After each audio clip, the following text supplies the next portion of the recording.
അപ്പോൾ ആകെപ്പാടെ എല്ലാം കയ്യിൽ നിന്ന് പോയി. അപ്പം ഇവൻ പറഞ്ഞ്, സാറേ ഈ ജോർജ് വാഷിങ്ടന്റെ ഭാര്യയില്ലേ മാർത്ത, ഇവരാദ്യം കല്യാണം കഴിച്ചത് ഡാനിയൽ കസ്റ്റസ് എന്ന് പറയുന്ന ഒരു വലിയ പണക്കാരനെയായിരുന്നു.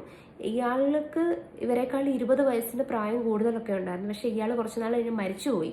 അതിന് ശേഷമാണ് ജോർജ് വാഷിങ്ടൺ മാർത്തയെ വിവാഹം കഴിച്ചത്. പക്ഷെ അവിടെ പുള്ളിക്ക് ഒന്നാമനാകാൻ പറ്റിയില്ലല്ലോ എന്ന് പറഞ്ഞു. ഇത് കേട്ടപ്പോൾ പിന്നെ സാറിന് പിന്നെ ഒന്നും പറയാനില്ല.